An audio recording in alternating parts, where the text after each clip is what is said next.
한국 화장품 산업 K뷰티의 전성시대입니다. 2000년대 초반 브랜드숍이 들어서면서 우리나라 화장품 시장은 그야말로 춘추전국시대를 맞았죠. 최근에는 한류를 타고 외국인들의 관심도 높아가고 있습니다.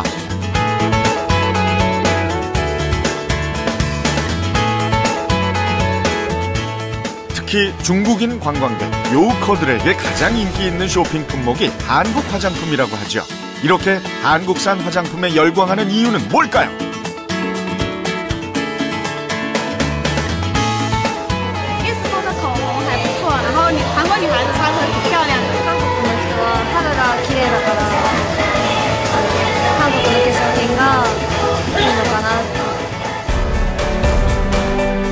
세계 어느 시장에 내놓아도 손색이 없는 각종 제품들. 이 다양한 브랜드의 상품에는 공통점이 있습니다. 그 기술의 원천이 한국 콜마에 있다는 거죠. 브랜드는 없지만 자체 기술로 전 세계 500개 업체의 상품을 생산하는 뷰티 업계의 얼굴 없는 강자.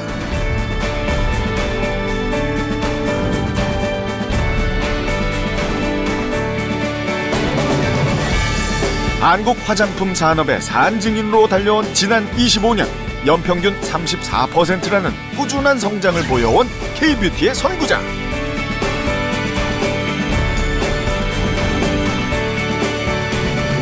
한국 콜마가 오늘의 주인공입니다.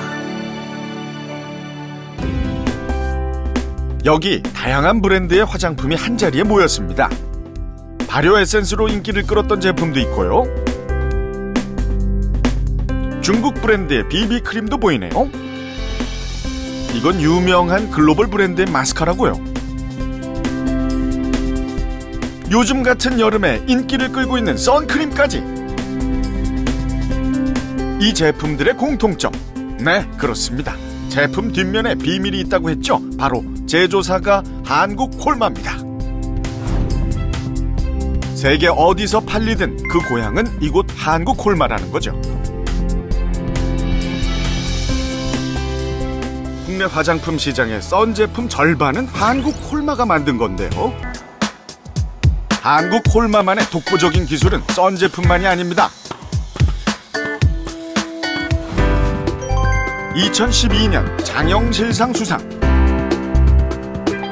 2013년 세계 인류 상품으로 선정된 차세대 기술, 바로 나노 캡슐을 이용한 주름 개선 화장품인데요. 주름 개선에 있어서 독보적인 성분이라는 이데베논을 이용한 제품입니다.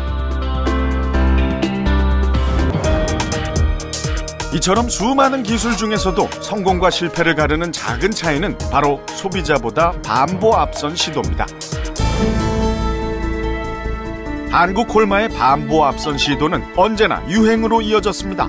1990년대 중반 한국 시장 최초로 2A 케이크를 선보였고, 아이들 코에 가루가 들어가면 몸에 좋지 않아 개발한 것이 컴팩트 베이비 파우더였습니다. 뿐만 아니라 로션과 크림의 중간 단계인 에센스를 보편화시켰죠. 그리고 해외에서 의약품으로 사용되던 비비크림을 일상의 화장품으로 도입한 것도 한국 콜마의 아이디어였습니다. 이처럼 다양한 히트 상품에 힘입어 한국 콜마는 창립 이후 연평균 34%의 성장을 보여왔습니다. 선택과 집중, 정말 중요하죠. 한국 콜마는 매년 연매출의 5% 이상을 연구개발에 투자해왔습니다. 그 결과 연구소만 10개, 한 달에 1000개가 넘는 시제품을 만들어냅니다. 브랜드가 아닌 기술력으로 몸집을 키우겠다는 창립자의 소신은 생산시설 곳곳에서도 드러납니다.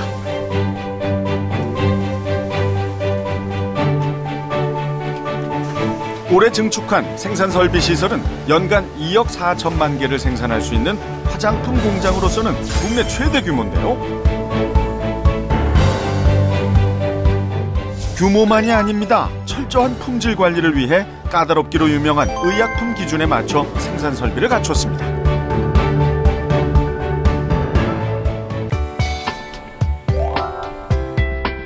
어쩌면 일사일처방의 원칙은 지금의 한국 콜마를 만든 가장 중요한 비결일지도 모릅니다. 당장의 돈을 쫓기보다 거래처와의 신뢰를 선택한 거죠.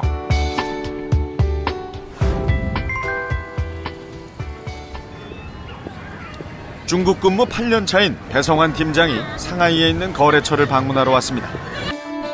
중국은 3, 4년 전부터 우리나라와 같은 단일 브랜드 숍이 생기기 시작했습니다.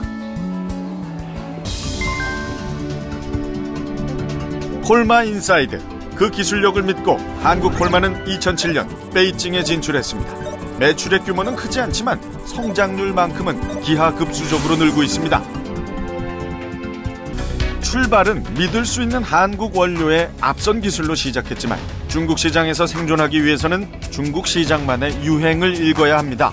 그 대표적인 것이 마스크팩의 대유행이죠. 마스크팩의 유행은 대륙의 건조한 기후 때문이기도 한데요. 이처럼 중국은 한국과는 접근부터가 전혀 다른 시장입니다.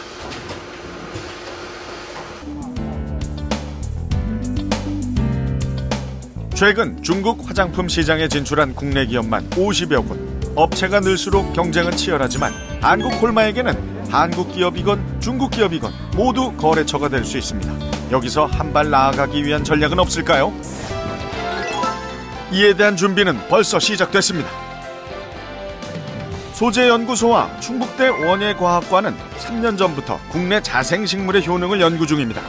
지난해부터 나고야 의정서가 발효되면서 앞으로는 생물 자원을 이용해서 얻은 이익은 그것을 제공하는 나라와 공유해야 한다는데요.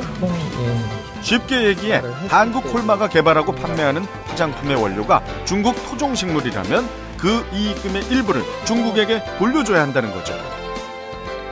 자원 로얄티를 내지 않기 위해서는 당장 시급한 문제가 국내에서 원료 자원을 찾는 겁니다.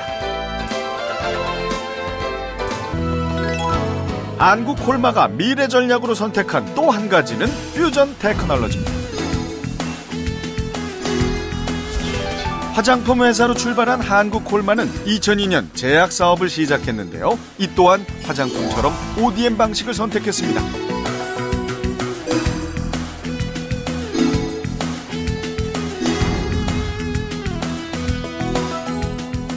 다양한 히트 상품을 개발해내며 올해는 2년 연속 혁신형 제약기업에 선정되기도 했는데요. 화장품 연구에 밑바탕이 있었기에 가능한 성과라고 합니다. 스트레치 마크에 대한 제거. 최근에는 화장품과 제약이 제각각의 연구를 하는 것이 아니라 하나의 연구 체제, 서로의 기술을 융합하려는 시도를 시작했습니다. 튼살을 갖다가 제거할 수 있습니다. 만약에 멍이 들었을 때 피부에 흡수를 잘 되게 그 프로젝트 중에 하나로 제약연구팀과 색조 화장품 연구팀은 기존의 멍 치료제를 개선하기 위한 연구를 진행 중인데요. 혈관이 풀리면서 피멍든 게 싹 풀릴 거잖아요. 피부에 잘 스며들고 커버력까지 높은 멍 치료제라면 기꺼이 구입하지 않을까요? 각 분야의 다양한 기술이 모이다 보면 제약과 화장품의 경계를 허문 차세대 히트 작품이 나오리라 기대됩니다. 25년을 한결같이 소걸음으로 걸어온 한국 콜마. 기초화장품 연구소 입구에는 이렇게 생산 제품의 처방과 논문이 탑처럼 쌓여 있습니다. 25년 노력의 산물이죠. 이처럼 하나의 제품엔 직원 한 사람 한 사람의 역사가 담겨 있습니다. 그것이 모여 한국 콜마를 만들었죠. 그리고 또다시 소걸음으로 우직하게 전진합니다. 언제나 그랬던 것처럼 말이죠.